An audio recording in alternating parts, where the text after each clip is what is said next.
గణనాథునకు భక్తితో మొక్కి ఆనందంతో ఎలుకను ఎక్కి ఇంట బయట పూజలు పొందగా ఈశ్వర పుత్రుడు వచ్చిండు. ఉండ్రాళ్ళు సిద్ధం చేద్దాం, ఊరందరినీ ఆహ్వానిద్దాం, ఋషులు మునులు సంతసించగా ఎదలో గణపతి పూజలు చేద్దాం. ఏనుగు తలతో వచ్చిండు, ఐశ్వర్యం మనకిచ్చిండు, ఒంటి కాలితో నాట్యం చేస్తూ ఓహో గణేశ రారాయణగా ఔరాయంటూ చూడంగా అంబ పార్వతితో వచ్చిండు, అహంకారమణి చేసిండు.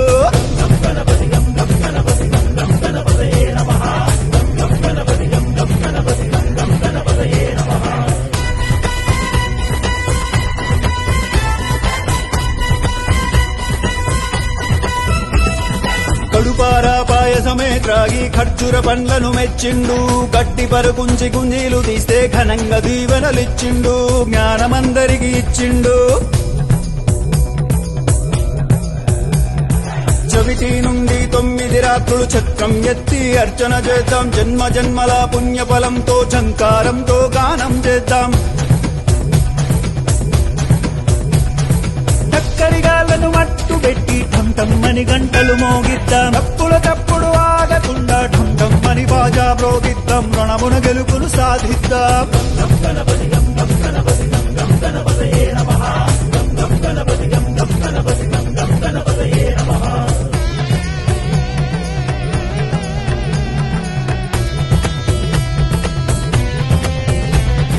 తమ్ములు చెల్లెలు సంబరమ్ముతో థకిట థకిటమని నాట్యం చేస్తే దండాల దండలు వేద్దాం, ధర్మాన్నే కాపాడుకుందాం. నచ్చి మెచ్చిన గణపయ్య పరుగు పరుగున వచ్చనయ్యా, ఫలములు మెండుగా ఇచ్చునయా, బండెక్కించి ఊరేగిస్తే భవబంధాలు తొలగినయా. మనసారా గణపతిని వేళంగ యమ బాధలు బాపెను చూడంగా, రమ్మంటూ గొంతెత్తి పాడరా లంబోదరలకు వికరా. వరుసగా భజనలు చేసి శరణంటూ గణపతి చేరి, సకల లోకాలాధిపతిని షణ్ముఖనాథుని సోదరుని హరుడి పుత్రుడు గణపతి బొప్పను క్షమించమంటూ మొక్కుతాం, రై రై మలిసాగనంపుదాం.